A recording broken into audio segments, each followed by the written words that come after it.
Time for the roundtable, and this morning's political analyst, our Republican analyst, Rob Gray, is with us, and Democrat Mara Dolan. Thank you for shoveling out, guys. Thanks for being here. Ready to roll? Ready to go. Here we go. So much happening in the political world this past week. Governor Baker and MBTA General Manager Beverly Scott barely had a chance to mix it up before she decided she didn't want to play.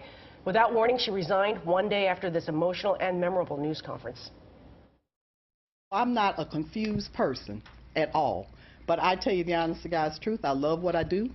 I have no, I've always laughed and told people, if you ever think that there's anybody else that you think can do it better, they should do it. So did she read the handwriting on the wall, or did she just read the wrong tea leaves here, Rob? I don't think there was handwriting on the wall. I think Charlie Baker intended to keep her around for a while. I don't think she intended to stay. If you looked at her resignation, she talked about, I was proud to be a member of the Patrick administration.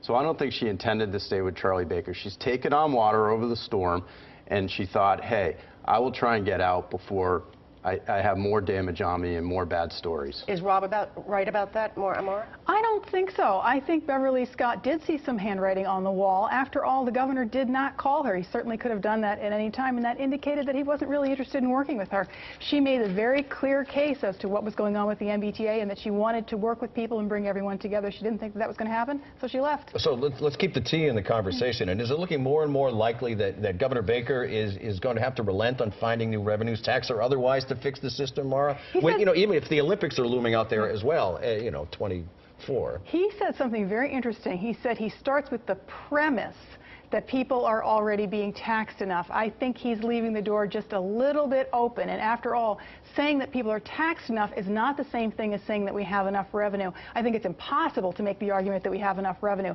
after what Beverly Scott said this week. Rob, your read? I think the governor's making the right statements, which are deal with the system we have. Don't expand the system. I think that's resonating with people. The MBTA has grand expansion plans. I think Charlie Baker's going to bring that to a halt. I think he's also going to try and reform some of the pensions and the management structure at the T long before there are any fare increases or tax increases. But do you agree with Mara that he's trying to leave a little bit of wiggle room for possibly new revenues, or do you think that really is not? That's not going to happen? I don't think he is right now, because those reforms and stopping the expansion can't happen if you've opened the door to that. Meanwhile, you heard Mayor Walsh this morning. He won't criticize the city's DPW, which has been under fire for the state of the streets here in the city of there in the city of Boston. Will there be a lasting political damage for Walsh on this one, Mara? I think he's making the right decision. Leadership in a time of crisis does not call for criticizing workers on the ground. He's supporting them, and he knows he's got plenty of time after the snow stops falling to figure out what happened and what we can do to make it better next time. Is she right about that? And also the question about the Olympics. Do you think the Olympic Committee will look on this fondly as they are making a decision here, the International Olympic Committee? Well, I think this storm has hurt the Olympic bid, because it showed that we are on the edge in terms of infrastructure here and being able to pull something off. I don't think there's a lot of lasting damage for Marty Walsh, as long as he fixes things, as long as he buys snow melters, doesn't depend on them coming in from other states.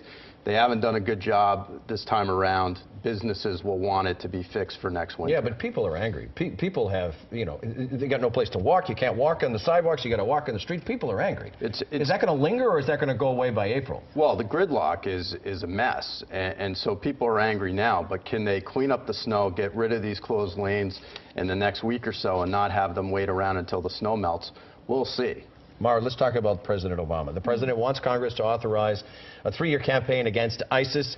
He says no large-scale invasion, but limited ground operations. The Massachusetts delegation likes to support the president, but Congressman Lynch, Moulton, Capuano were among the first to tell OTR no. Does the delegation have any political wiggle room here? Well, I think the congressional delegation is rightfully cautious. America's history of military intervention in the Middle East has not been one with success and very negligible benefit. Look particularly to Congressman Moulton, who's an Iraq veteran, to speak on this issue. I'm not sure if we're all... I don't know what your political read on is. So what is your read on this? Well, my read is you've got Democrats like the Mass delegation flaking off.